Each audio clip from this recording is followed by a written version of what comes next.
10 years. A decade of building a life, a home, a shared dream with the woman I swore was my forever, Maya. We met in our 20s, all ambition and fire, and built something solid. Or so I believed. I was a freelance architect. She ran a small but growing event planning business. For years, it was us against the world. We worked late nights in our shared home office, celebrated each small victory, and planned for a future that felt inevitable. Kids, maybe a bigger house, growing old in a comfortable, loving silence. The first crack appeared subtly, disguised as success. Her business took off, not just local weddings, but corporate galas, high-profile launches. She started traveling more, networking weekends, essential client dinners. I was proud of her. I bragged about her to anyone who would listen. My wife, the powerhouse. But the pride slowly curdled into loneliness. The home office became just my office. Our late-night talks became her recaps of important people I'd never met saying brilliant things. Our shared dreams morphed into her itinerary. I was happy to support her, to be the stable ground she launched from, but I began to feel less like her husband and more like a piece of the home furnishings, reliable, present, but ultimately part of the background. The excuse was always the same. This is for us, Leo, for our future. Just a few more big clients and we can slow down. I clung to that promise. I cooked dinners she missed.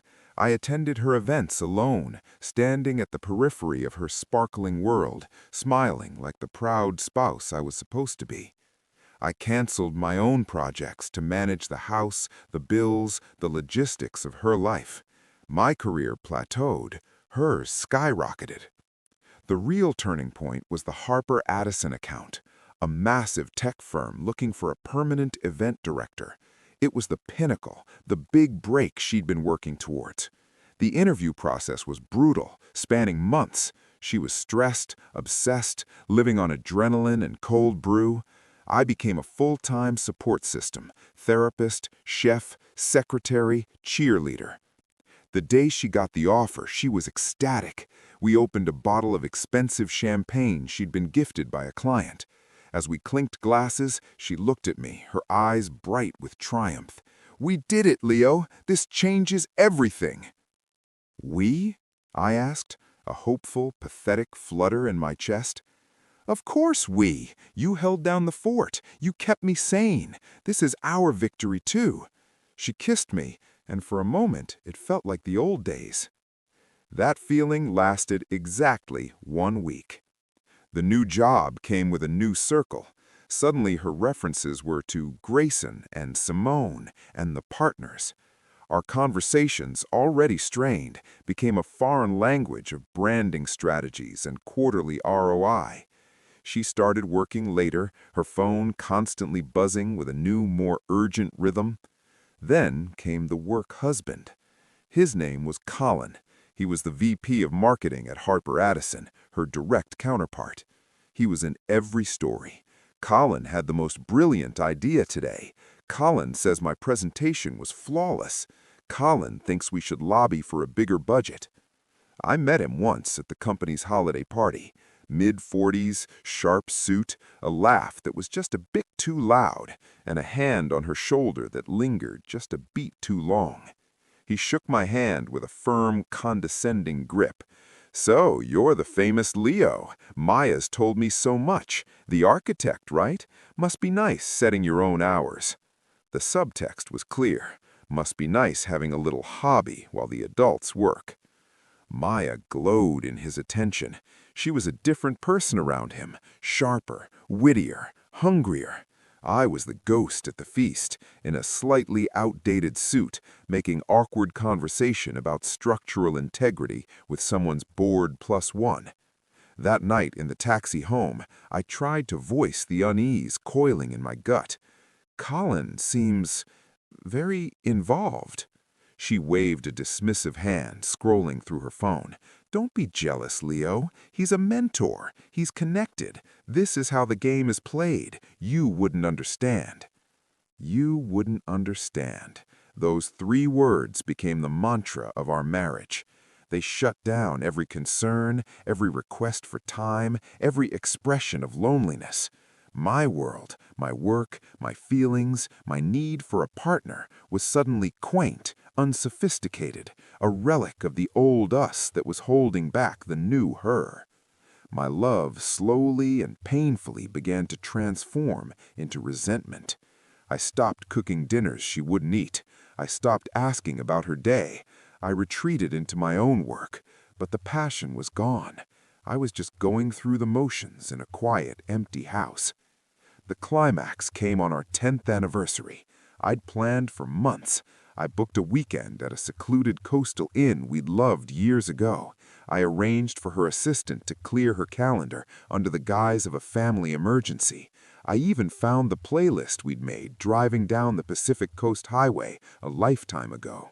The morning of, I presented her with the itinerary printed on nice cardstock, a single red rose laid across it. Surprise, we're leaving in 2 hours, packed for cool weather. She looked from the paper to me, not with delight, but with sheer panic. Leo, today? You can't be serious. I'm completely serious. It's our anniversary. We're going away. It's all arranged. She ran a hand through her perfectly styled hair, a gesture of stress I knew too well. I have a critical stakeholder dinner tonight. Colin is presenting our Q3 forecast to the board tomorrow. I have to be there. This is a huge moment for me, for us. There is no us at that dinner, Maya, I finally snapped, the dam breaking. There's just you and Colin and your brilliant careers. I made a promise to you 10 years ago today, and it seems to be the only one of us who still remembers it. Don't you dare guilt-trip me, she fired back, her eyes blazing. I am building a legacy. I am securing our financial future. You're asking me to throw away years of work for a sentimental weekend? What do you even do all day that's so important you can drop everything on a whim? The cruelty of it, the sheer dismissal was a clean, precise cut. All the air left the room. I looked at this beautiful, furious stranger in my kitchen and felt nothing but a cold, hollow calm. You're right, I said, my voice eerily quiet. You have priorities. I understand completely. I picked up the rose in the itinerary, walked to the trash can, and dropped them. Then I went to my office, closed the door, and called the inn to cancel. I ate my anniversary dinner alone, a frozen pizza, while watching a documentary on bridge construction. She came home late, expecting a fight, or tears, or pleading. She found me sketching at my desk. Leo, she began, her tone softer now, conciliatory. Don't, I said, not looking up from my drafting paper. The stakeholder dinner was more important. I get it. We're good. And that was it. I didn't argue. I didn't cry. I simply disengaged, the final stage of my heart's quiet rebellion. The Maya doctrine, as I cynically began to think of it, was now the law of the land. She prioritized her work and her new identity above all else. Fine. I would prioritize my own survival. I started by reopening a dream I'd shelved, designing and building a standalone, sustainable micro-home. It was a passion project I'd talked about for years, always met with a distracted, "That's nice, honey." Now I poured every ounce of my neglected energy into it. I sourced materials, I drafted and redrafted. I reached out to old contacts in fabrication. I stopped attending her events. When she asked why, I simply said, I wouldn't want to embarrass you with my lack of understanding. I stopped asking about her day. I stopped being her emotional dumping ground. I became the perfect, polite roommate. I split bills with calculated accuracy. I did my half of the chores. I was cordial, absent, and utterly detached. My silence was a void, and she began to tumble into it. Her attempts to reconnect were clumsy, born of confusion rather than genuine remorse. She'd buy tickets to a show, forgetting I hate musicals. She'd try to initiate sex, a mechanical gesture that felt more like a checkbox than a connection. I'd politely decline or disengage. Long day, I'm tired. The excuses she'd used on me for years. The power shift was palpable. She was the one now trying to read my mood, trying to fill the silence, trying to understand the new rules of a game she'd created but no longer controlled. The breaking point for her came 3 months later. I'd secured a small grant and a plot of land owned by a friend on the outskirts of the city to build my micro-home prototype. It was my sanctuary. She knew nothing about it. One Tuesday she came home early, a rarity, to find me loading specialized tools into my truck. "What's all this?" she asked, a nervous edge to her voice. "My project," I said simply. "What project?" I finally looked at her, a faint, unreadable smile on my face. "The one I do all day, the one that isn't important." "Where are you going with it?" "To my site." "You have a site? Leo, what is going on? You're being so secretive." I closed the truck's tailgate. "I'm not being secretive. You've just never asked, and I've learned not to offer information that isn't valued." I got in the truck and drove away, leaving her standing in the driveway, bewildered. That night she staged a confrontation. "We need to talk, really talk. This distance, it's killing me." I set down my book. "Is it? You seemed perfectly comfortable with it when you were the one creating it." "I was stressed. I was building something." "So am I," I said calmly. "The difference is I'm not asking you to sacrifice our marriage to do it."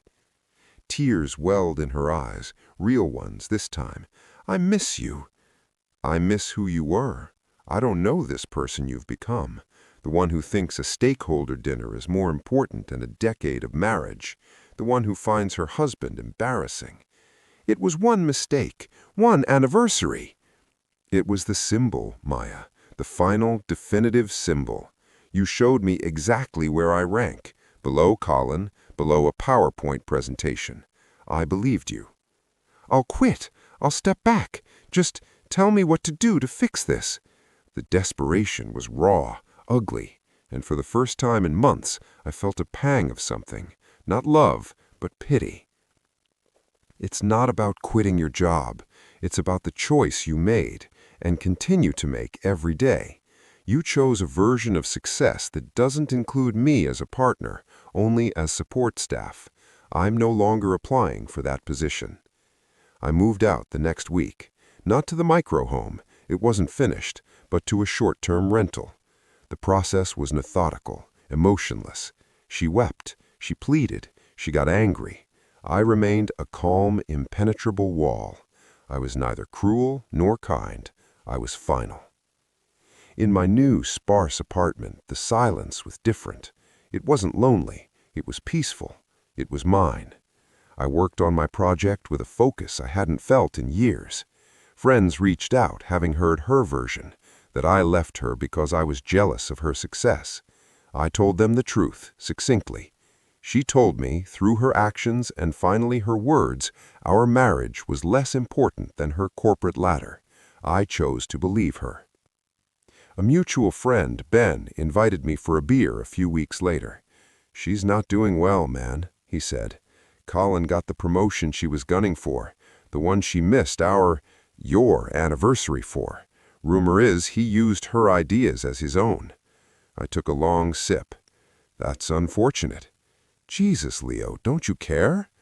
"I care that she's hurting, and I meant that. But her professional disappointments are no longer my concern.